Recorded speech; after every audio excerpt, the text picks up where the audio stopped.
Down next to you, man. Yeah. Nice. Tales of a Cock podcast. Here we are. Impromptu podcast. Sitting in Mikey English's apartment, beautiful Santa Monica. Got Pedro Martinez back from the East Coast. Pedro, what the fuck, man? I don't even know, man. What are we doing with our lives here? I couldn't tell you. Sitting here with Montekia. Montekia fresh out of the studio, dropping the hottest rap album of 2018. Yeah, definitely. It's coming. Definitely. Shout out to Kia, though. Kia telling us some crazy stories. How many times do you get knives pulled on you lately, Kia? You've done like 2 in a row? Twice in the past month. Oh, man. Have you ever had a knife pulled on you, Pedro? Nope. That's one thing that's ever happened to me that I really hope never does.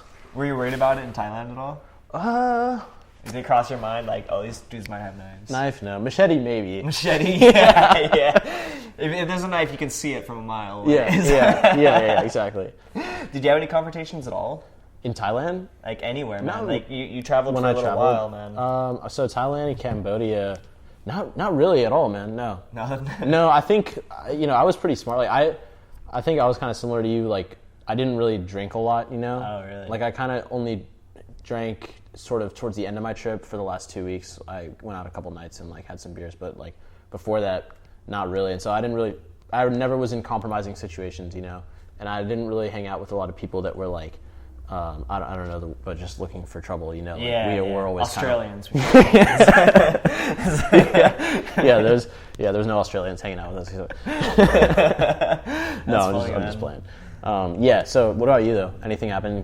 Dude, when you were scared for your life, man, or anything like that? Nothing, man. I even because the most common thing is like petty theft. That's like a real concern. Like, if your bag's out and around, like maybe someone just takes some shit. Yeah. So I would like tempt the fates, man. Like just now, where Kia was looking at my Kindle and like he instantly saw a dope. You can see how like old and like beat up. This Kindle went everywhere with me, man. Mm-hmm. And it was my favorite thing. It was my prized possession while traveling. I literally inventoried everything else. I was like, I could do without any of these things. Yeah. The Kindle would bum me out the most. Wow. More so than the iPod, or like I had a tablet with me. I had a lot of shit. Yeah. My notebook, I didn't really need it. Clothes were, you can get new clothes for cheaper. Like, I could save space by having less clothes. And so to tempt the fates, because people kept telling me that things were going to get stolen and everyone's out to get me, was the kind of the mentality that we're growing up with.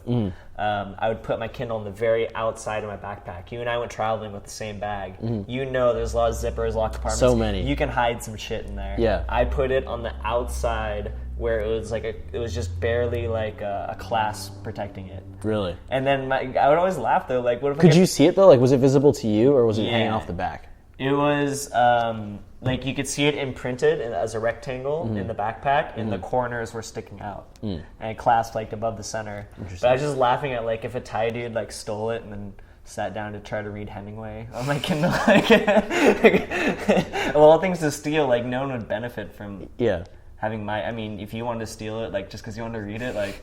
I would give it to you, Right. If you're trying to steal it to sell it, like I feel like I'd just give some money. Like that's why, like I try to think a lot about like what I could lose that would piss me off. Oh yeah, for me that was my phone for sure when I was traveling. Yeah, and not the phone because I gave you. No, not the using phone. Like my and only because it was my iPod. Yeah, and I listened to so much music when I was out there that I couldn't imagine not having it. Especially because my laptop started acting up a little bit, and so my phone was my last like connection to Spotify and like all the albums I had on there. You didn't get lost in the local Thai reggae scene? I did actually. I was amazed at the talent in the local Thai reggae scene. Right? Because these guys were singing like Bob Marley lyric for lyric, and they sounded almost like Bob, honestly. Yeah. But they don't know a word of English. They just know the lyrics to the song. Dude, they don't know what they're saying, man. It's crazy. Who's the coach at Santai? Pedro and I, we both train Muay Thai at Santai in Sankampeng, Thailand. And there's a bunch of coaches there, and they're all characters. Yeah, but there's one who goes to KTV all the time. He goes to karaoke. I think he owned the restaurant as well. Crew Dang. Crew Dang would sing to us. Like, I would rile him up. Like, I'd look at him and start singing, and then he would just break out into song.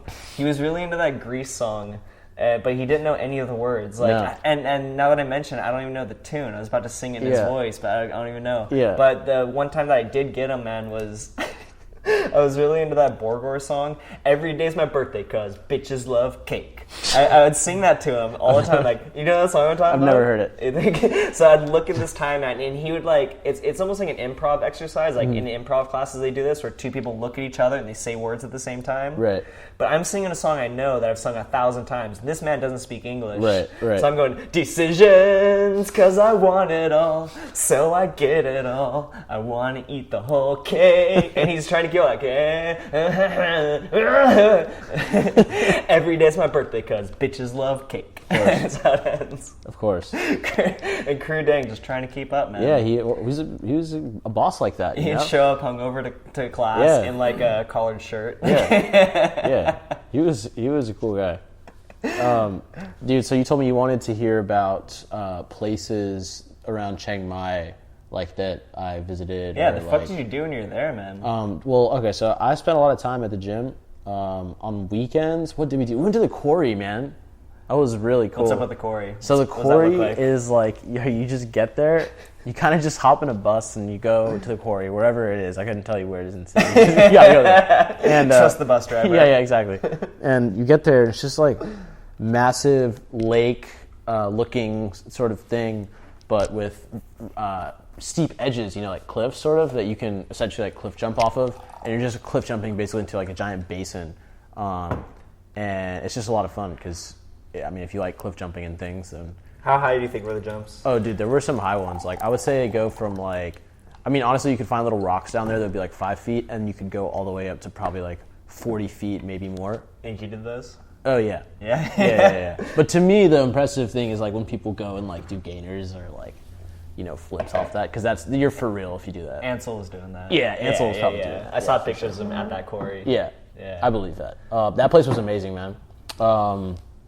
What else? There's a lot of cool temples to see in the city. If you just go to the city, like take a bus or whatever, walk around. There's a couple that are like within walking distance to each other, and you can just...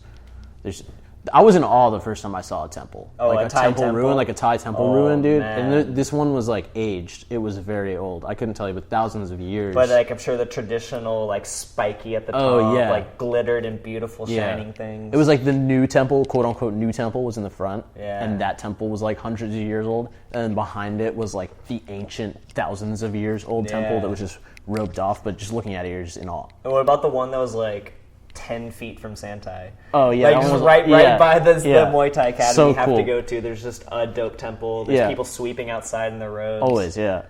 So peaceful, man. And you were badass, man. You actually made it up to a real temple. I did, What'd you do, 30 full days? How long Oh, my God. Probably like How long 4, were you there? Man. Silent meditation, I think. 4. How'd you end up at that place? A friend of a friend. Well, really a friend.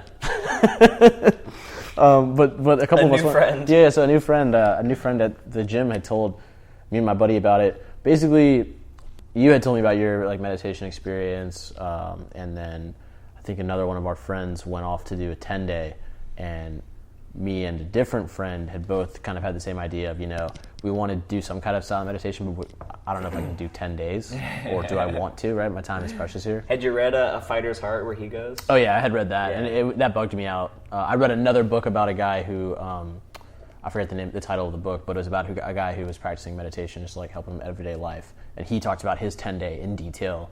That kind of. I read that when I got there. It was the last thing I read. I was like, all right, I'm gonna read for 2 hours while I'm here. And then and that was the last thing I read, and I was just like, oh man. Yeah, and the thing I would recommend to anyone going in 10 days of meditation is don't read much. Yeah. Don't listen to what I have to say about it. Right. Like the only reason I keep talking about it and tell people about it is so that they sign up. After that, I don't want to say anything. Yeah. Because what happens once you're there is like so personal.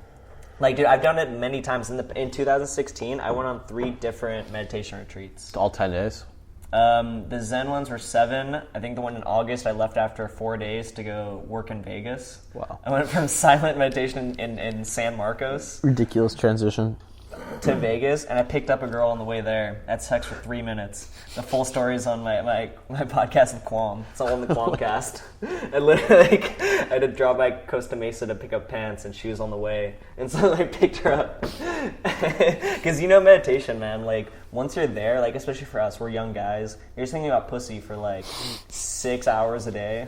It can happen, yeah. Like in because nothing else is going on, man. Like when Did you have to do chores? Yeah, always. Yeah, so chores were like a blessing in disguise, because chores just like got you sort of like you're at least thinking about doing something. You're moving. Yeah. Every spiritual place I've been to, the chores are like the main activity. Yeah, I was walking, which I kind of think is like it's a good bridge back to your real life. Because everyone has chores that they're neglecting. At least we do. I mean, I've lived with you in the past. You lived with me. Yeah. We both neglect chores. Yeah, everybody does, man. And because they're unpleasant. Yeah. But I think that's one of the things that they try to get you in is that like I guess maybe you weren't at the meditation retreat long enough to gather up the energy and like fucking come out storming. Because it's usually around that 4-day mark. Yeah, I mean, I don't know. I can definitely say the energy was brewing. Like, and all in all, I am glad I went like for the amount of time that I went, because it was at the point where like I was wrapping up my last like week at Santai, and I had so many homies there. I didn't want to like peace out early, but I was like, once I leave, this opportunity is like off the table unless I want to do it like in the U.S. or something. Which you can. Which you can. But I was like, if I'm going to do it out here, it has to be now, like before I go to Cambodia. It's because it's just not going to happen. I only had 3 weeks left of my trip, so I'm glad I got to. And what was the leaving process? You just walked out? When I left, I woke up like the day that was like, I woke up like 36 hours before I was going to leave Thailand. And like I had Wait. So you even when you got there, you couldn't have been there for the whole 7 days? Oh, that was never like the plan. Like your schedule, like you're leaving on day 6 anyway? I scheduled like day 5 or day 6 or something. I can't remember what it was. But it wasn't. But the thing is, you were never going to do all 7 days. I mean, but once you got there. Well, no, I scheduled like however many, I can't remember, it was either 6 or 7. Like, okay. But I scheduled it to be like, I piece from there. Like from there, I dipped to the airport. That's how I scheduled it. You know what I'm saying? Savage, yeah. Yeah. And so, and nobody that was there was on a 10-day schedule.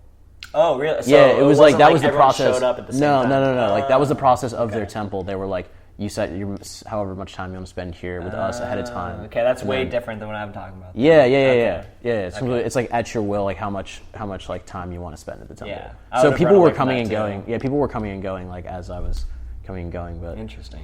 Yeah, I got like I had like a Shutter Island moment there when I tried to leave, because like I was like in the full on just white clothes that they told us to bring, and I was like 36 hours before I wanted to leave Thailand. That kind of makes more sense, right? Yeah, definitely. Yeah, it's not like an organized. No. Because all my I wouldn't have done that, man. I would have finished it like that would have been all the retreats really that I've lame. been on, man. You arrive at the same time. Yeah, and you go through a thing, but still people leave. So that's why it's not inconceivable. Like at the most recent one I did in December, a dude was there for a day, and then I just had an empty seat next to me the rest of the time. Yeah. For whatever the fuck reason. Yeah. But what happened when you were trying to leave? Well, I was trying to leave, and the whole reason I was trying to leave is because I just kind of I'd had a good time. I was learning a lot about like meditation practice. Like I was feeling good, and I woke up and I was like, well, I had that one last night with all the homies, but honestly, if this is gonna be the last time I'm gonna see them for a minute, I'd rather just spend another night like seeing the guys, Yeah. And so I wanted to leave, and I was like, once I started thinking about leaving, I was like, I'm definitely gonna leave. Like I'm out of here. So I packed my bags, ran down to like see the head monk to like check out with him because he has my passport. Like they take your passport when they check you in, and he just like wasn't there. I looked around, I couldn't find him, and I just started having this really micro like fear really quickly. Where I was like, wait a minute, like what if I'm stuck here, man? Like, what if my passport is gone and like just live there forever? I'm trapped. Monk never comes back. Yeah, I'm trapped in monk prison. But he came back like 15 minutes later, and it was all good. He checked me out. Yeah. So yeah, it worked out all right. You're fine. Yeah. You made it back to America. Yeah, and I actually had you got your passport. As soon as I got out, hit up the homies from the gym, and we went out and had a great night that night. Where'd you go? Square Despair? For a bit, yeah. And then just kind of bounced around. And was that the name you heard for that place? Never heard that name of it, no. Oh, okay. Always it was called Zoe in Yellow. Or Zoe. Because when I heard about it, but you know exactly what I'm talking about. Like, I think the first time I said that to you, like, oh, yeah, that place. That square of bars where all the tourists go. Yeah, exactly. Yeah, because I learned about that from my homie at Santai was like a cynical young Australian dude who's just banging all these Thai girls, but like trying to fight a lot, but not into white people at all. Right. Openly. So he never wanted to go to that bar. he just called Square Despair and berated us for ever going. Really? So he's the one who took me to like the local Thai club, like by the university. I think I gave you the name of Warm Up. Was it Warm Up? Because we went to a Thai club. Some of us on one of our last nights. Actually, it might have been on Halloween. I think. I believe it was Infinity. Was the one I'm thinking of. Okay. Yeah, I'm sure there's a couple of them, but this one, man, like. I saw 3 different white people in there, like in the 4 times I was there, and one of them like saved my life. Not really, man. That's making over dramatic. He didn't do anything that cool. Exaggeration. Yeah, it didn't stop me from anything, but it gave me like a good cultural insight, man. When you're in a Thai club, Thai women are pretty modest, right? Like they're not showing cleavage, they're not wearing the short skirts that we're used Very to conservative, in club life. You know, you go to a club. We're in Santa Monica right now. Go to a club around here. There's gonna be cleavage and thighs and ass. And it's glorious. But in a Thai club, the only girls doing that are the really well operated upon lady boys. Yeah. If you see cleavage in like it was a student club, you know, it was young Thai women, and so that tricks me because the other thing about the club is that to get in there, the Thais would buy a table, and a table would be like 4 people could stand around it evenly, and it comes up to like your waist, like it's a standing table. Right. And it comes with a bottle of whiskey, and 4 Thai men cannot finish a bottle of whiskey. So that's your ticket in. I figured this out like so early, man. If I just go up like, hey, and then they have extra cups and ice and fill me up some whiskey, and that killed me when I went there on New Year's. Yeah. I was getting like a glass of whiskey, like per table. Blacked out very quickly. You're crazy, man. Stayed in bed until January 2nd. Ridiculous. Dude, I remember I blacked it. When I came to, man, it was so terrifying. You can picture exactly where I was. You know, from Santai to get to the main road that takes you to Chiang Mai, there's like 7-Elevens and stuff there. Yeah, just the main strip. I saw the king drive down that strip. Did I tell you that? The king of Thailand? Yeah. Okay, go on. So this is the exact opposite scenario. You saw the king, and I was like the most broken. I was zombie walking down that strip, hoping, praying that I'm in the right city. That's all I could think of. Because they all kind of look the same, you know. You can't just be like, "Oh, I'm at the 7-Eleven in Thailand," right? And there's the road with the chicken on it, right. There's a rice field, yeah, so. yeah. They're all described the same. So I was looking at, I pray. If this is San Campang, I live down this way. Yeah. If this is somewhere else, I'm dead. Yeah. Oh my god. And I made it to bed, and I stayed there for 38 hours, maybe. Yeah, I had a few days that were like that. Especially for us, man, like when you're in training, like not drinking, like not used to it. Yeah.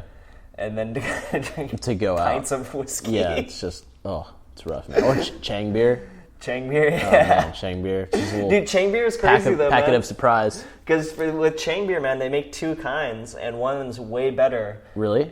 Yeah, Chang exports like a really nice beer. I never knew that. And it's 2 baht extra. What? 2 baht being like a cent. Like it's What was the actual the tasty beer? Leo. Leo, yeah. Leo is really tasty. The darker one. Oh yeah, I would drink Leo right now. Yeah. I would have a Leo right now. Yeah. Other ones, man. Yeah. Most Asian beers, man. That's why they get. Did you see a lot of Mahao? I don't know what that is. Mahao, it's I think it's a Chinese beer, but it's sold all over Spain.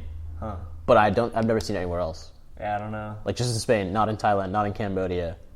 That's probably a Chinese dude living in Spain. Maybe. I don't know. Yeah, I drank Angkor beer in Cambodia. Angkor, yeah. Angkor's great. And I had a little tea bowl that I was traveling with, man. I don't know if you've seen my rice bowls. No. But Colin Keith, the only homie to come visit me in my 2 years in Asia, he gave me these $1 rice bowls. And so I go around to sprinkle some tea in them and fill them with water and feed Muay Thai champions. Like the heavyweight champion from New Zealand drank tea out of this little rice bowl. Awesome. It was badass. That's great, dude. You out, Kia? You leaving, man? I'll see you guys soon. I'm gonna see you guys tomorrow morning anyway. You want to spit bars? You want to spit bars on that? Man, I'm gonna go to Starbucks, get myself some coffee, try to call them, and drive. That way I can get off earlier. All right, man. You want to spit some bars first? I will be down. I gotta go. I really gotta figure this shit out right now, man. No worries, man. My keys.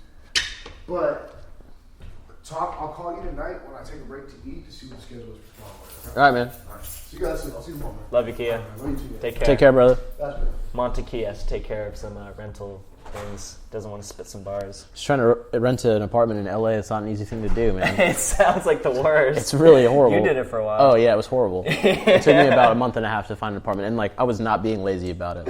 I was on Craigslist every day, looking at listings, and I just got I honestly got lucky to get the spot that I got. Yeah, your spot was pretty cool, man. It was pretty cool. I mean, it was low key, Hollywood. But yeah, East Side. East side of Hollywood. East side? Cross that freeway. Yeah, on the other side of the The other side of the freeway. But close to the best comedy in the world, man. Yeah, very close. Always freaks me out. Yeah. It's an intimidating level of comedy. Like, I went to the Comedy Store not that long ago, man. I almost had a panic attack. Why? Just walking in there, man. Who was there? It was a Rogan show. Brody Stevens. Christina Pazynski was on it. Bert Kreischer. We were smoking weed outside, and Red Band just came up and started chatting. Really? George Perez. Man. Pretty funny. Sounds amazing. But, like, I've been to 1,000 open mics lately. You know what I mean? Performing or just watching? Performing. That's good, man. And it's so brutal. Why? Open mics? Yeah, but what's the most brutal thing about it? I mean, I can understand. I could never do stand-up comedy, man. I'm not about that life, but tell me what's the hardest part? So just the nature of every open mic I've been to, especially in Orange County, man. Orange County is an overpopulated place, and everywhere you go to is more people and less heart than could be. Right. And so every open mic, man, is just like 40 comedians or so, just like lingering around, like nervous, like egos flowing, and just hoping there's an audience. And sometimes there is, and it's a good night, and there's like 7 people you can try your jokes on. 7 people, that's a good turnout. That's like killing it, man. Really? 7 people show up. Do people stick around after they perform? Sometimes, yeah. Especially if like they have friends. Yeah, it's like a community thing, kind of. And just maybe it's because my own like introversion or lack of self-esteem or some lack of confidence. Like it's hard for me to just go there and like just make comedian homies. Yeah. You know? Yeah. I'm sure you notice in jiu-jitsu too, like there's such a great opportunity to make friends, but if you're quiet and... It's hard. Yeah, I mean, people just let you be. Like, yeah, exactly. They're not going to step on your toes to get you out of your shell. Right, exactly. They're going to respect you and, hey, do what you got to do, man. So I'd go there, I'd bring a notebook and... Yeah. So yeah, part of that's my own fault, but man, like going from the open mics to the Comedy Store where it's like how many people are in that room, man? Like 250, 300 people packed in there, like you're touching knees with someone, and the best comedians in the world come up and just sling jokes like it's nothing, like it's easy, as if it was easy. Brody Stevens doing the same jokes he's done for 13 years. And they're still crushing it. Yeah. Do you know Brody Stevens? Do you know his jokes? Not particularly, man. Oh my god, he's just a character, man. Like the joke that always gets me is he's like, I'm rich, I drive a nice car, has a leather exterior. It's dumb. It's ridiculous. What do you think? So, do you have, if there is an audience for an open mic, do you have like expectations? Do you think that ever bums you out? Like, do you ever see 10 people and then get your hopes up like, all right, I'm going to get like 7 of these people laugh at the first thing I say, and then you get up and you do it and it does not happen? Like, does that ever happen to you? Like, all the time. All the time. You can't control it, right? Like, you automatically, as soon as you see people, you're like, expectations, like, yeah, like. I mean, I have a pretty good idea of like, the quality of my jokes, you know what I mean? Like I know some of them just like are funny, and some of them I'm not so confident about. Right. And I haven't been coming up with new stuff so much lately, so like I have all the stuff I'm pretty familiar with. Yeah. And so I know like if there's 12 people there who haven't seen me before, they'll fucking love it when I talk about how I had black roommates and what I learned. You know what I mean? Like that's like that's just a solid bit. Yeah. Colin married my ex-girlfriend. Yeah. That's like 4 minutes easy. Like I can just go off on that. Is that what's your most gold? Like what's your piece of gold that just always goes? For Colin and Casey, the one that I say for them is like how easily I could destroy their marriage. It's just a little lie. And so I've changed the punchline. The punchline could be anything, but just say some creepy sexual stuff like to Colin about her. So like, man, does she still cry during anal? Yeah. Does she ever get home? But like me, I didn't even like touch her butt. But you know, like, it doesn't matter. It doesn't even matter. Like, like that you can just destroy their marriage. Because I don't even know if I've talked about that on this much, man. But like I got to go to the wedding of the girl whose virginity I took 8 years ago. It's something special. And man. she married my buddy Colin. How long were you guys dating before that? Like often, like she came down to USD a couple times, but it was basically like the 6 months before college, and then it just lingered from there. Yeah, you know what I mean. Like I'd see her when I come home, and then she wants to get back together, and don't really know how to respond to that. Yeah. And just kind of go back to San Diego and looking for girls there, and it's not really working out. So then she comes down. Yeah. It dragged on for a while. Yeah. And then after that, Colin moved down to San Diego. That's when you met him. Yeah. He's my roommate. We're really close. Like, he's a good buddy. Yeah. And then I got to go to their wedding, man, in August. Do you think that good comedians, no matter what their day or, like, the most uninteresting thing, do you think they can make it, like, funny?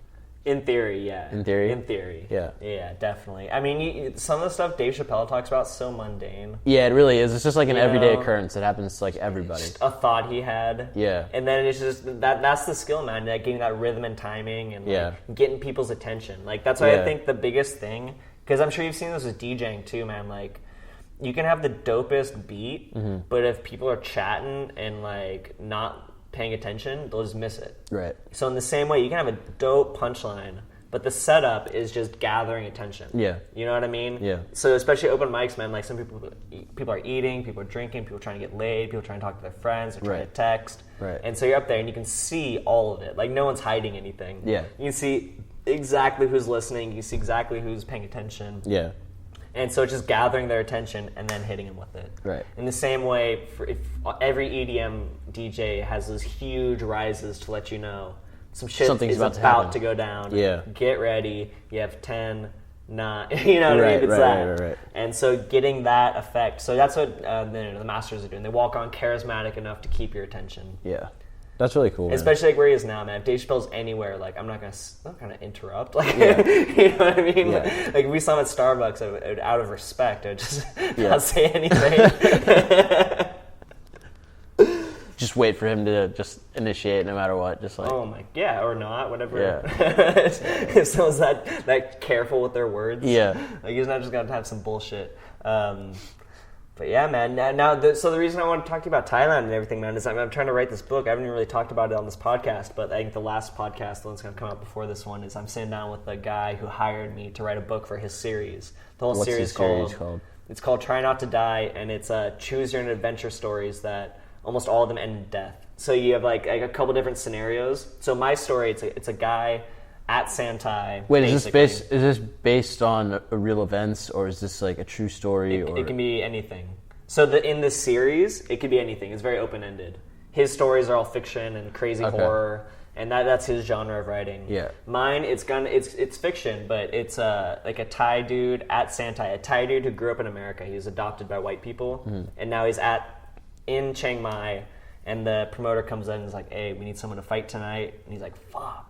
Like, I just got here like 3 weeks ago, but I fought in America under different rules." Right. So the first choice of the book is, do you want to take the fight or don't?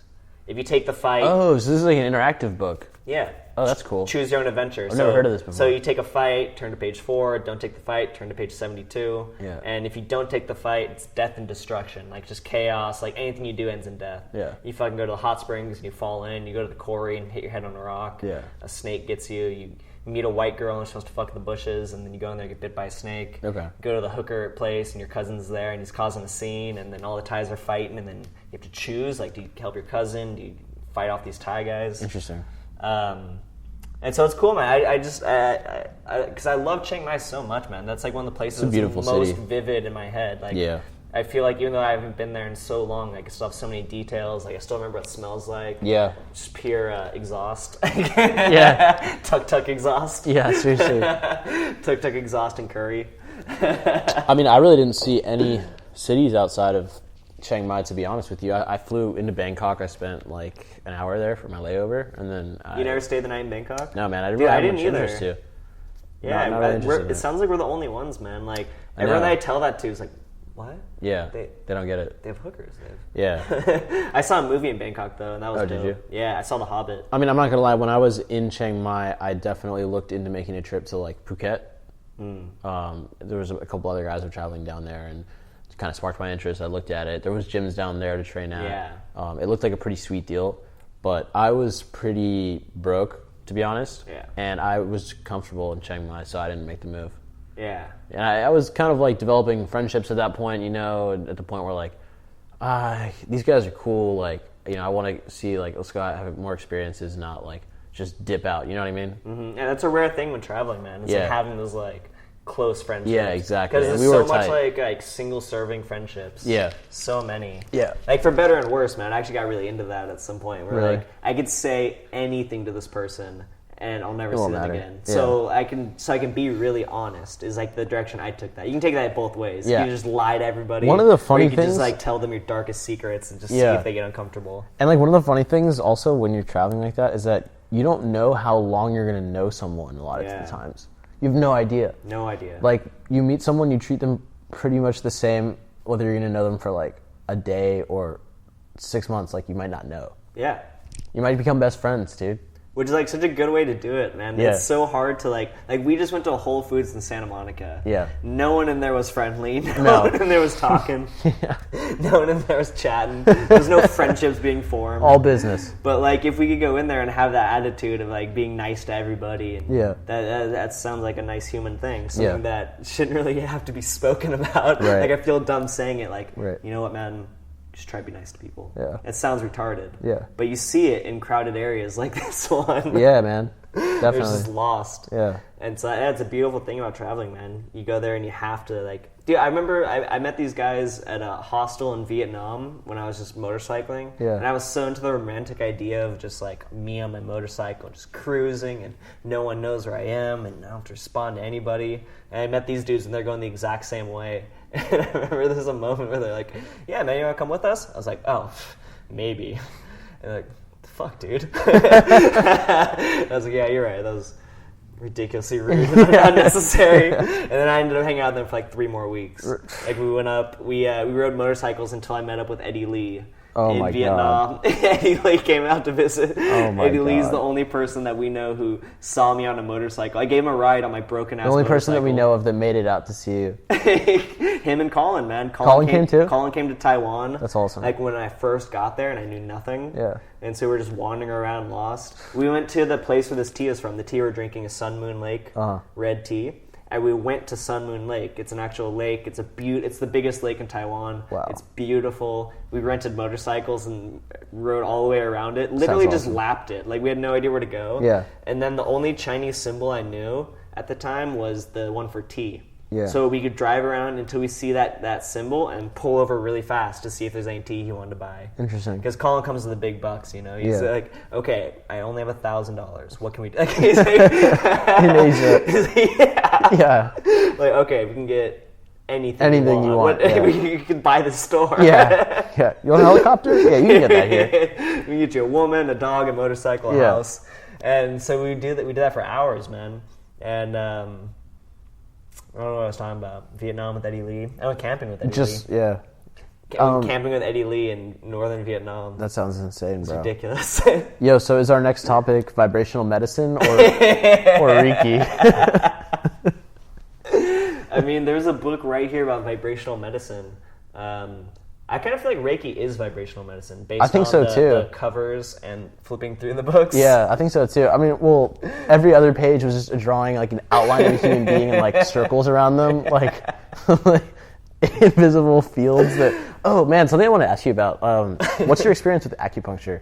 I've had a couple experiences with acupuncture. The first time I went to acupuncture, there's an acupuncturist in the back of the Mad Monk tea shop. Do you remember this? I had no idea. Yeah. He just lives there? Like, it's almost like a false wall. Like, you go to the tea shop and to the right is Taylor, and he drinks tea there. Is it before or behind the opium den? It's right where the opium den would be. Okay. So you hang a left, and, like, now there's a doorknob. But he's the highest rated acupuncturist in San Diego, according to Yelp. They have ratings for those? Yeah, of course. Everything's rated now. Right. And so I went there after doing jiu-jitsu for 6 months. In my first 6 months of jiu-jitsu, for no explainable reason, it doesn't make sense to me even to this day, I could get everyone in the gym locked in my triangle. Couldn't always finish it, but if you're in my guard, you're going into my triangle. And I didn't know what to do after that. So I was using a lot of strength, and it fucked up my right hip to the point that if my feet were planted on the floor, I couldn't raise my right leg. Wow. Like, measurably injured. Yeah. You know what I mean? There's no bullshit around that. Like, I can't move it. Yeah. And then I went to the acupuncturist, Lucas. Yeah. And he stuck me with needles in my hip, in my foot, in my neck, in my arm. and we chilled there. So the way he does it, man, is he sticks needles in you for a couple minutes. Are you just watching the needles go into your skin? I try not to, man. You can't watch that, huh? Personally, no. I don't think I could either. Yeah, like laying. So you're laying on a table, like a massage table, like a doctor's table, and so he's working. You don't have to look. Like your head's pointed straight up. Do you feel the needles go in? You feel something, yeah. Yeah. Yeah, you can tell where they are. Yeah. Yeah, it freaks me out even thinking about it. I know, it freaks me out too, but you had good results, right? Yeah, after 45 minutes of that, man, like he sticks with needles and he walks out of the room, which is great that he's at a tea shop after that. That's a dope life for him. Yeah. He just, anytime someone needs to wait with needles in him, he just goes and drinks tea with Taylor. Yeah, yeah. And then at the end of it, man, I could lift my leg, I was back in it. Like, it was measurably successful. Wow. Since then, I've done 2 other acupunctures where I wasn't really that injured and didn't really need anything. Right. They hurt going in. Yeah. I couldn't tell you if they helped. I don't Interesting. Know. They hurt more than the first time, or? Yeah, it was a different guy too. That was a different guy. It was in Taiwan. Okay. It's my buddy who I don't know how much practice he'd been getting in lately. I don't know. Yeah. But I mean, there's something to it, man. Like for sure. I'm thinking about trying it out, man. Yeah, if you're injured, man, and you have someone good and it's a good price, like might as well. Yeah, give it a shot. Why, you hurt, man? A little bit, man. I mean, we're at that age where like I've re-injured a couple of things a couple of times, so they're just like a little bit. I don't want to say chronically weaker, but I'm making it a point to like strengthen these things, right? One of which being my lower back. Like I just have a lower back injury from high school. Just actually that goes back to like playing lacrosse, but like and lifting. Like it was a combination of the two with not proper like, stretching and really like torqued my back. And then that injury has like re-happened at random times. Like it happened to me this past Saturday for no reason. Like I woke up and then I went downstairs and then I went to go put my shoes on to go outside and my back just like seized up. And I couldn't like stand back up straight again. Shouldn't be wearing shoes, man. Dude, like it was, my back. So my back is still like kind of messed up, but so I've thought about acupuncture for that. Yeah. And I've also thought about it for this like hip injury that I've been kind of nursing for about a year now. Yeah, and jiu-jitsu is not helping you with those injuries. Not at all, dude. Not like at all. The 2 places jiu-jitsu hurts the most. Yeah, it sucks. Are you still rolling? Are you doing jiu-jitsu? Yeah, I am. Yeah. And foam rolling. I thought that's what you meant. Yeah. But actually, the funny thing is, man. And rolling blunts. That's such a loaded word. Yeah, it is. No, but the funny thing is, with this whole back injury thing, like the day before, I had gone to jiu-jitsu class, and I got there late, and I didn't stretch before class. So. Classic mistake, and I didn't really stretch after, and it's weird that if that caused my back to be kind of messed up the next day, it took like 24 hours, and then it was just sense, man. My back's fucked up. Dude, it blows my mind how some people do jiu-jitsu without warming up. Yeah, I don't get it, because this is the only time I've ever done it, and this is the only time I've ever walked away with a messed up back. Dude, like there's a class, man, like maybe people listening know who I'm talking about. There's a guy at 10th Planet who leads classes where there's no warm-up. Oh my God, literally no, I wouldn't. Step into technique. Nope. And it blows my mind. I'm like, how the fuck do you expect me to like hit a sweep without like a little sweat or like a little warming up my back, my hips, like I'm something, man. Hit a downward dog. Yeah, I'm so warm-up oriented, and just like my buddy, shout out to Quantum Fitness. He's my buddy that's a personal trainer that has me on a plan right now. Yeah? He's helping me like strengthen a lot of these areas that I'm trying, like I was talking to you, like my back and my hip and all that, to strengthen these areas. And like the coolest thing is that we focus more on flexibility and sort of like core strength. I don't even touch any weights, man. And these workouts are hard, And where was I getting with this? Yeah, I mean, essentially, like it just feels like you're just warming up the whole time. Yeah. But that is the workout. Yeah. But it's really intense too. And it gets you the blood flowing. Like I can't imagine. That's what I look forward to. Like before jiu-jitsu, I do some of those like exercises real quick to like warm the blood, and like I feel good. How excited are you to fight in Vegas next month? Oh, dude, I'm stoked. Naga tournament. I'm stoked. Naga, February 18th. Pedro Martinez making his debut. Dude, debut like for the ages. No, man, I can't roll a tournament yet. I haven't had. Here's my excuse list. I guarantee I've heard all of these. Injuries, and injuries. Yeah. Yeah. I don't think anybody's ever 100% when they roll in a tournament, I guess. Because one thing fixes, and, you fix one thing, and then it's like something else the next week, Yeah, based on the people I talk to, anyone, I don't know exactly what age it would be, but for most people, it's around our age, after us. That they start. After 25, 26, you're never 100%. Yeah. That's what I've seen. And some people younger and some people older. The idea of that just bothers me, man. Like, that's why I want to take my yoga practice more seriously, because, like, that, to me, that balance and flexibility is so many more times important than any kind of, like, weightlifting that I could be doing. In my opinion, and for the type of lifestyle I want to live, like, I want to be healthy. I think that's healthier than being, like, carrying 80 pounds on your shoulders. Like, you know what I think is that the single healthiest thing you can do? Drink tea? Yeah. Really? Yeah. That's the conclusion I've come to, man. I mean, it was either going to be that or eating avocados, so that was my second guess. I'm a big fan of both. Yeah. But yeah, man, this tea we're drinking, like, I wish we had more. So tell me, out of my element, but. What are the health effects? Anti-inflammatory? Dude, so if you look up the health benefits of a certain type of tea, especially in like a Chinese-speaking countries, in China, in Taiwan, or translated from there, you can literally get like 1,000 item list. It's like in Thailand, like Tiger Balm supposedly heals like sprained muscles and like coughs and like sinus infections and low self-esteem. Yeah.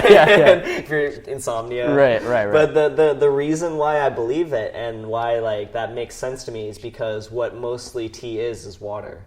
And as you know from experience, man, like if your knee hurts and then you drink less water, your knee is not gonna heal as fast. If your muscles are tired and you're less on water, they're not going to heal. Your whole body gets healed with water. Like that's the first component. Well, so something I was talking to Kia about actually when he first got here is that now I've been trying to drink a lot more water. I've been doing this for about a year now, just trying to drink like way more water than I used to. It's hard, man. It's really hard, and something I try to do is drink like a bulk of my water in the morning within the first like hour or 2 hours of waking up. Man, so tea is the only way I've ever found out to do that. Really? Because the tea, obviously, it's not just water. Yeah. It's there's the plant in there, and this tea, the Mad Monk tea, it's all organic, it's specifically sourced, it's fucking badass, delicious tea. Yeah. Flavor is what gets you to drink water. And when you're drinking tea, there's no sugar in it or anything. There's no sugar necessary. Yeah. This tea tastes like there's honey in it, at least it does to me. Right. But it's just because it's natural flavor. Fucking good. Yeah. Good leaves. I wish I had a better way to explain it, but it's just quality tea. It's just not. I can tell you firsthand. From the source. It's just tasty. It's just good. Yeah. And then there's I don't know if it's caffeine or what it is, man. Because in Chinese, they just say qi. Like, for tea? For the effect that tea has on you. The energizing. Oh, like chi is in effect. Like your chi, your energy chi? Yeah. Interesting. So it helps your personal chi. So like when, and that kind of makes sense to me, man, because all acupuncture and all that is regulating the chi, getting the chi flowing. And I don't know if you've ever seen like a chi chart of the body, but it's a trip, man. Why? Like it's been. Is it like force fields? It's been fully mapped out in Chinese culture for, I'm going to guess, a gazillion years. Mm-hmm. Like, it's really, really old when they figured this out. And they still believe it and still matches up, and I felt it. And there's, acupuncture and qigong and all these things that support it. But it doesn't match up to anything in Western medicine. It's not your nerves. It's not your blood. Interesting. And so I wish I knew more about it to, like, not sound like an idiot bringing it up. No, but I mean, it's an interesting concept, right? Like, do you believe in it? Absolutely, man. There's something to it. You can feel it when you meditate long enough, man. Yeah. That's why I was asking you if you were at your meditation retreat long enough to feel the energy exploding out of you. I kind of think you were, man, because I'm sure you left with a lot of energy. Yeah, I definitely did. And I think I told you I had one really good meditation session that was an hour long, and it only felt like 10 minutes, man. Yeah. It was like the only time I was ever able to like truly just, get things out of my head, like get questions out of my head, just like sit there, like not even wonder what time it was, you know what I mean? Like, all of that stuff. So what that literally is, man, is there's less blood in your prefrontal cortex. Really? Yeah, it's regulating... So that's some of the science behind it, huh? Yeah. Because the prefrontal cortex, man, that's your sense of time and your sense of self, which is when those things combine is anxiety, depression. Wow. You know what I mean? Does that make sense? Yeah, that makes total sense. And psychedelics have a similar effect. Interesting. That's why if you're on psychedelics, you have no idea like how long it's been or... Interesting. And that's the same effect as a flow state. I'm sure you've heard this term flow state. No, what's that? Flow state's just that feeling of like being completely absorbed in an activity. That's cool. So for you, I'm sure it's guitar is easy. It's like it is definitely. It's what the put it in like its most basic way. It's when you're doing something just outside of what your perceived abilities. Yeah. So just like so I'm sure there's songs for you to play on the guitar that'd be boring. You know what I mean? Yeah. It's like, dude, I mastered this so long ago. Right. So you kind of in every field of discipline, it's going just beyond what you think you can do. Gotcha. And that's the flow state. Yeah, no, I hit the flow state when I jam with some of my buddies, and like if I'm just improvising, there are some times when I start like hitting notes and putting together like little licks that I, exactly like you said, like did not think I was capable of. And I hear it, I'm like, wow, that's pretty cool. Yeah, and I think that's like a good concert. You can kind of tell if someone's like just phoning it in or if they're up there like going for it. Right. You know what I mean? And that's the flow state. You can tell it in people. And what I've come to learn is that meditation is just, it makes it easier to cultivate that. Yeah. So we're talking about the chores. But you see, chores become a flow state when usually they're not. Are you saying you can like channel your flow state? Me personally? Yeah, like say you were to meditate for 30 minutes in the morning, right? And I did, yeah. And you like achieve a pretty good flow state. Could you then like go and, for example, do your chores and just be better at doing your chores? The way it would be, I think if you meditate every day, what I found for myself is that it's easier for me to fall into that state. And then also reading up on it and listening to guys talk about it, I know the constraints to go into it. So one of the easiest ways is to do a quick yoga sesh. Because yoga it's intrinsically like progressive, so that it's easy for you, you just make it a little harder, a little bit harder. Yeah. There's always more you can do. Right. And so that's why it's intrinsically flow. I'm fucking up my words. No, that makes sense. Yeah. Surfing is always like that for me. Oh yeah, snowboarding can be like that for me. Snowboarding always, yeah. Because even snowboarding, man, if you're on like a really simple hill, you can do some hard shit. You know, try to spin while going down, or like do a little jump, or cut off this dude and try not to kill him. It's just adding those little games. Yeah. So a podcast for me, man. Anytime I turn on this recorder, I get a little nervous, you know, because I still feel like I've been talking about a lot on this podcast. Just low self-confidence, low self-esteem. Right. And so when I put this on, all the scary thoughts flood in of like, who's gonna listen? Right. Do I even sound right? Right. All these things, and so that itself gets my heart going. Yeah. Which it's usually a flow state. I feel like I've fallen out of it now that I'm bringing it up. And now that I'm messing up my words and all these things. No, you're flowing, dude. Trust me. We've been talking for 50 minutes, and that's good. It flew by. Yeah, it did. It really did. And so that's what I'm saying, man. You said the same thing about meditation. Like, the sense of time just gets all fucked up. Yeah. Which, when I worked in an accounting office, had the opposite effect. Right. I feel like all my blood was in the all I worried about was like myself and like what people think about me. And what time I'm out of here, and oh Jesus Christ, it's only 10:30. Yeah.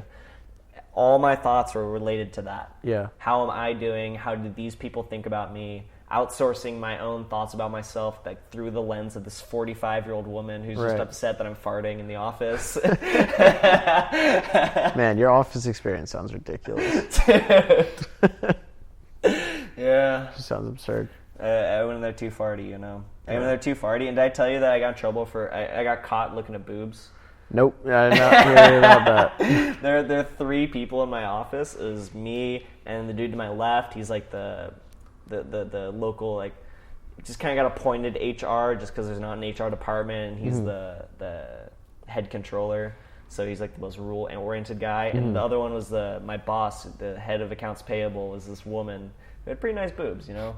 And you know, when you're locked in an office and there's no stimulation throughout the whole day, and you just see a little bit of cleavage without asking for it, without planning on it, without hoping for it, what are you gonna do, man? Yeah, you sneak a peek. Yeah. I guess it was out of my control. It was like hitting like we had a little chocolate thing in the kitchen. Yeah. And I never didn't grab a chocolate. Right. Because I get that.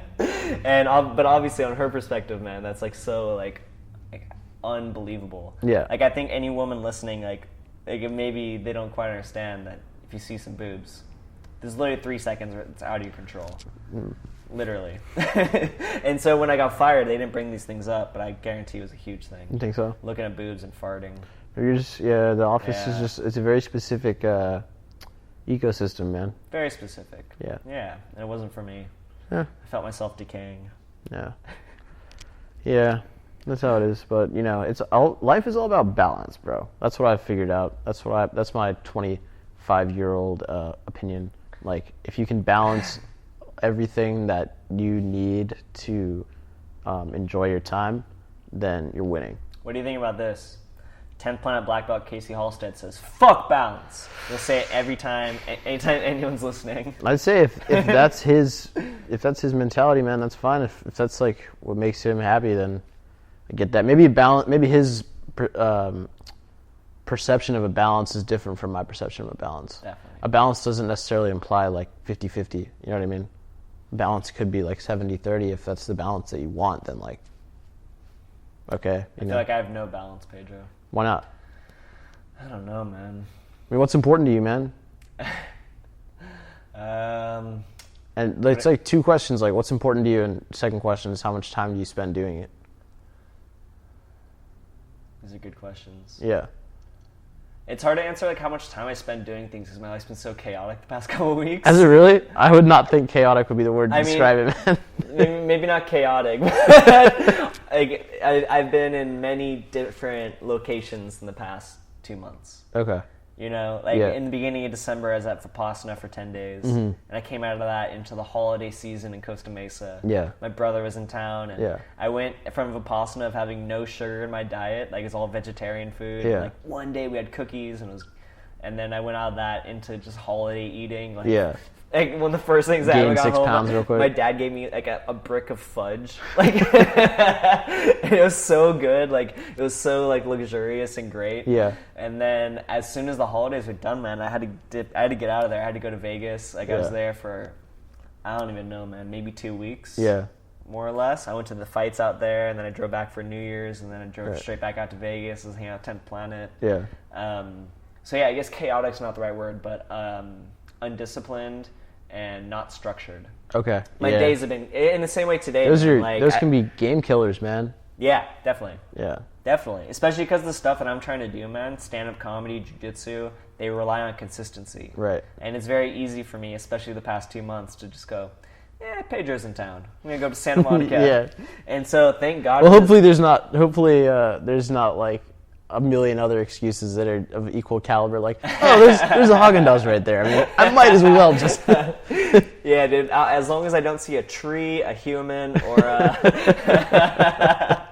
But thank God for this podcast, because now, right now, we're being productive. Like, this podcast is important to me. Yeah. I am taking this more seriously in this year. Right. But I kind of think I'm not taking it too seriously because the name still hasn't changed from Tales of Macaque. Yeah. When I've known for, like, a long time that's not a money-making name. Right, not really. I mean, you're proud of yourself for that wordplay, huh?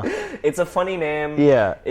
I like people's reactions to it. Yeah. Especially when they dismiss it and they're negative. Right. Like, that's really funny to me, man. Yeah. But I mean, a dude in Vegas who's been in the podcast game for a long time. He claims to have had the first podcast. He does it with guys from Sherdog. Uh-huh. Sherdog's like the old school MMA forum. They used to put on fights and stuff too. Uh-huh. It's old school though.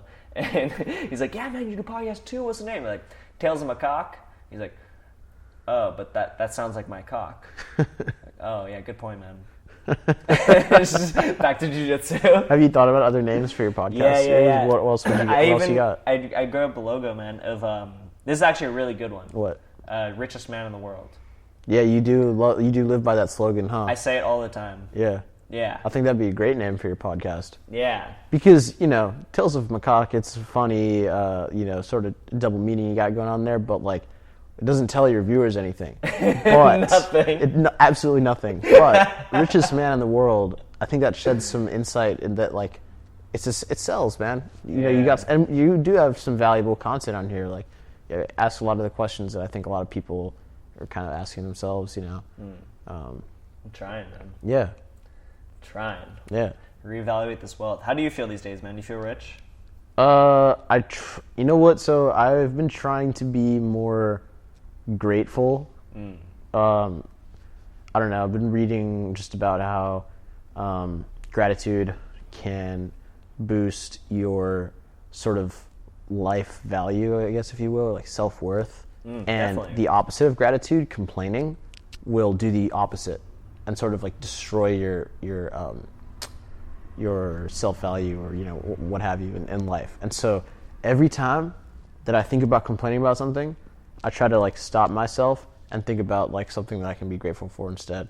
And that's actually pretty cool because there's a lot of things that I have to put up with on a daily basis. Like it's cold, for example, in DC right now. So I wake up and I'm like, oh, man, it's cold. And then I think like, I was telling you like, okay, how can I flip this? Like, you know what? Because it's cold, I'm gonna try some Iceman techniques today. Like, I'm just gonna go outside and do it this morning, you know, see if it works. Like, thank God I have this opportunity to try this. I can't just get cold. You know what I mean? Tell them what you did. Okay, so like Marshall is the first person who told me about Wim Hof, the Iceman, and since then I've been reading about, you know, cold therapy and sort of like the health benefits of like subjecting your body to cold.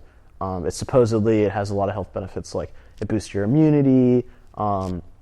It improves your clarity. It makes you more focused. Like there's just, you know, the list goes on and on. Yeah. It's like tea, man. It's endless. Yeah, it's like tea. Yeah. And so what I was telling Marshall, what I did was when we got our first snowfall in DC, I went downstairs in my boxers. As soon as I woke up, I drank like 3 glasses of water, and then I put my timer on for 5 minutes. I went outside in my boxers into the snow and set my timer for 5 minutes and did a walking meditation that I had learned at the temple in Thailand.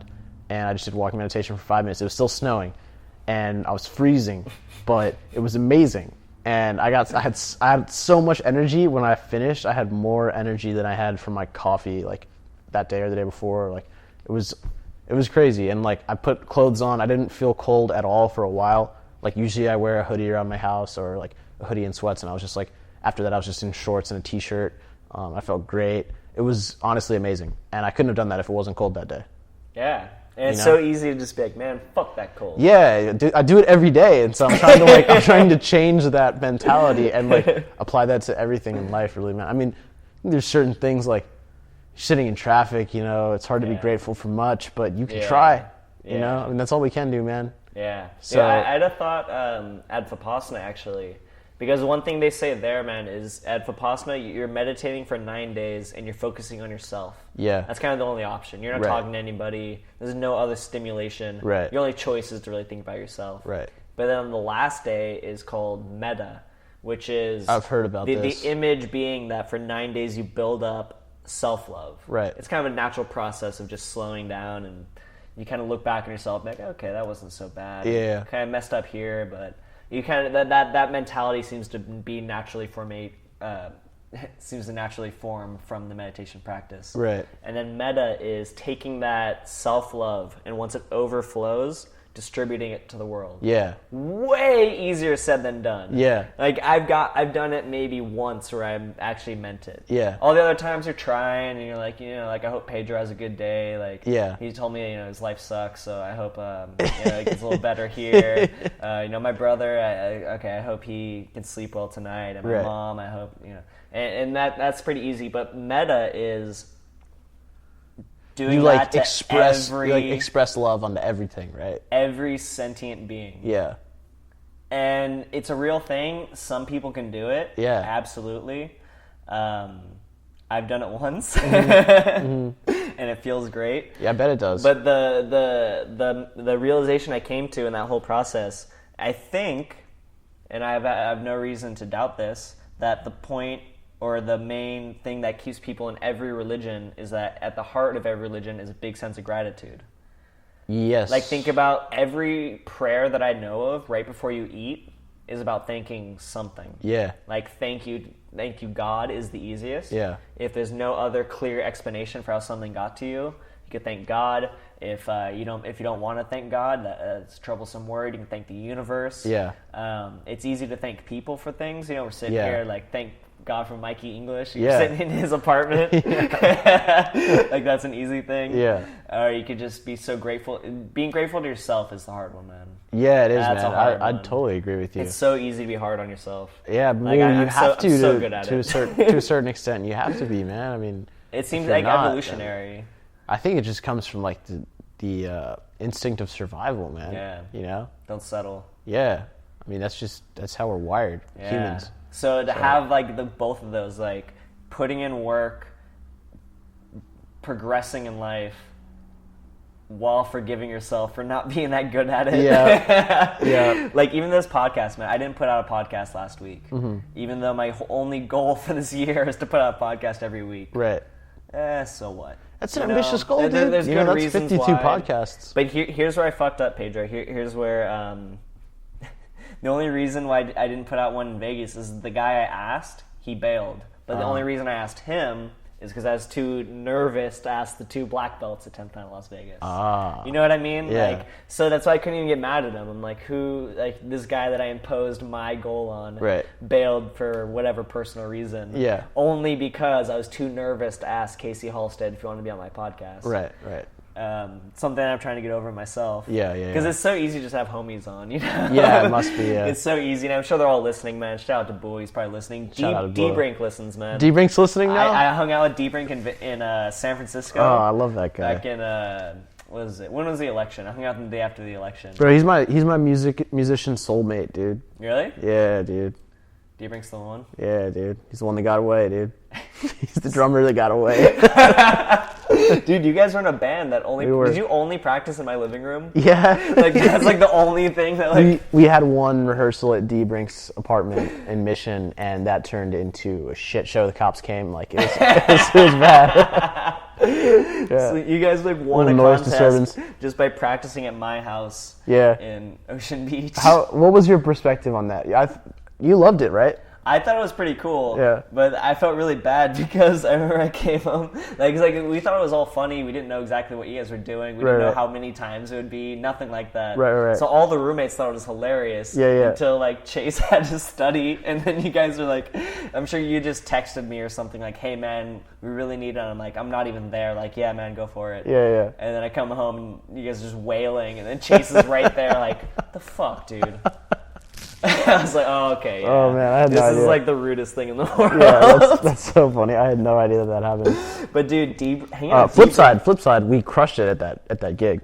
Yeah, you guys played the House of Blues. Yeah, we murdered it. I took photos for the first time in my life. Yeah, that was great. It was great. Yeah, so what were you going to say, D-Brinky, what? Oh my god, dude. When I hung out at D-Brink in San Francisco, he picked me up at the Asian Art Museum at like 2:30 in the afternoon. Yeah. I'd been there for 3 hours tripping on acid. just wandering the halls of the Asian Art Museum. Marshall. The day after the election, man, San Francisco was in a funk. You savage. Everyone was just upset about Trump, and there I am just giggling at art. Yeah. Like, it was so funny, man. Even, like, the walk to the museum, like, I ate the acid on the way there. Yeah. Like, I got breakfast. I fell in line with, like, an impromptu marching band. It was, like, this homeless dude with a flute and this dude with a face tattoo with a bigger flute. The guy with the bigger flute was just shredding, man. Like, I wish I could recreate his sound. But Peruvian jazz flute? He had a jazz flute. And he would just, like, shred on and go, like, my bitch left me for my best friend. Oh, my God. But it was, like, a happy ending. Like, he got the cat, so he's cool. Oh, my God. And he told me about this, like, Tinder-like app that you pay for where he's banging these 25-year-olds. What the hell? Like, good luck with your face tattoo. And just walk into the Asian Art Museum. What did you and Brink do that day? We just got lunch, man. He picked me up from the museum where I had just been giggling at all these art. I had these headphones around my neck with the Beatles' White Album playing. So I just like forget it was there, and then put it on and like, start laughing like the Beatles existed, and then take it off and like look at this thing. Right. And everyone else in the museum is just like not loving it. Yeah.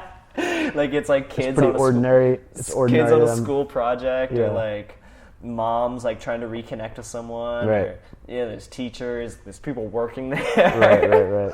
And there's me. But the trippiest part, man, was the main exhibit at the San Francisco Asian Art Museum. It's the story of Rama, this Indian deity. And the way the story starts is the demon emperor has ascended to power. That's the first thing you see when it walks in. And I pointed it out to the guy there. I made my first joke of the day. I was like, hey, man, I saw this story on the news last night. It was the day after Trump got elected. Oh, yeah. And it was the guy, like, he's seen this exhibit probably a million times. He's just there hating his job. And he looks at it, like, as if for the first time went, oh, shit! Like, this silent museum. Oh, my God, that's hilarious. And so I learned, like, I know how Trump dies. Like, I read it at the Asian Art Museum. Yeah. It's going to take 25 years.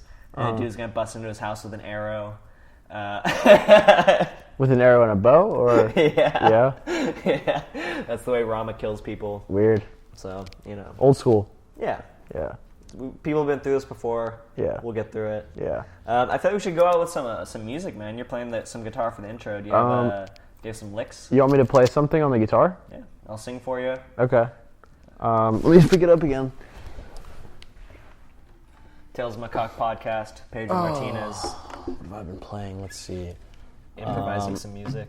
I've been playing this sort of just little guitar, like we used to play "Ain't No Sunshine" by Bill Withers all the time in the band, and we would always play like different versions of it. Cool. And I jammed it with Mike T, who's one of English's good friends from back home. And every time we just kind of take the licks and like add little variations here and there. And so this is kind of what I've been playing around with for the last like couple months, just because it's fun playing. I think it sounds pretty tight, but it's just like.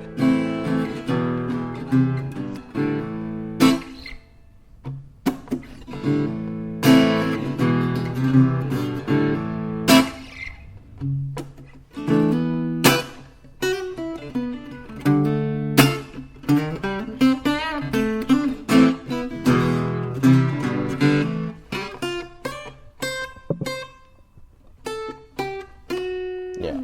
That's pretty much it, man. Ain't no sunshine, she's gone. Yeah. Here you go. Are you ready to sing it? That's the only part I know. Man. I just sang all the stuff that I know from What do you know how to sing? Do you know how to sing Buffalo Soldier? I know how to sing every Sublime song. Yeah? I think you know some of their songs. You want to take it out? All right, I'll give you you want an option of 3 songs to sing? Is one of them Garden Grove? Oh, dude, I forget how to play Garden Grove. That's pretty simple. And I think, man. I think that you want to do Santeria? You want to do What I Got? I'm trying to remember the words of Santeria. Let's see what happens. All right, ready? Impromptu. I'll give you the intro, okay? Tales of Macaque podcast. Santeria by Sublime. Sorry, I fucked up. All right. Take 2. Take 2. Ready? Hold on. There we go. Okay, ready?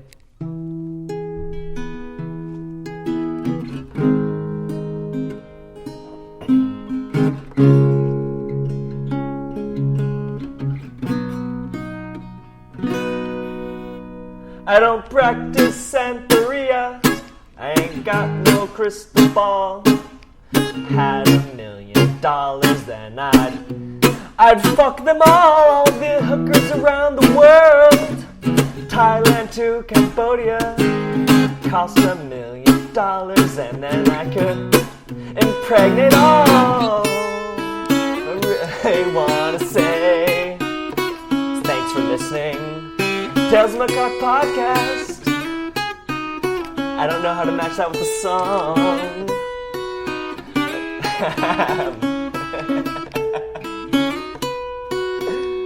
This is why they call me Pedro the Shredder.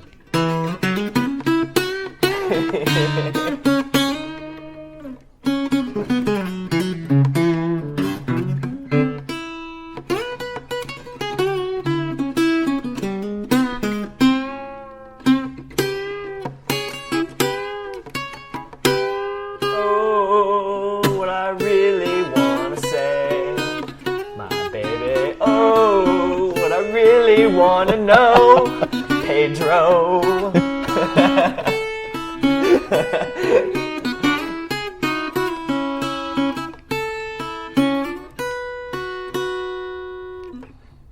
Hey.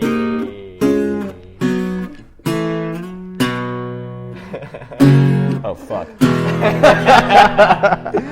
Dale's Macaque podcast. Thanks for listening. Thank Pedro you. Martinez. Follow him on Grindr. 12-inch cock on Twitter. Oh He's doing his tours to Thailand. He plays guitar. He's a bad motherfucker. You got SoundCloud, man? Are you hitting up SoundCloud? You putting out songs? I'm coming out with a new SoundCloud in a couple of weeks. I'm doing a new collaborative producer project with my little brother. Awesome. We're trying to make some like chilled out music that people can vibe to, people all around the world. So I'll get you more details on that when we're Luckily, there. we're world famous. Indeed. Get you back on the podcast sometime, my brother. Beautiful. I love you. Thanks Beautiful. for listening. I love you too. Give me 5.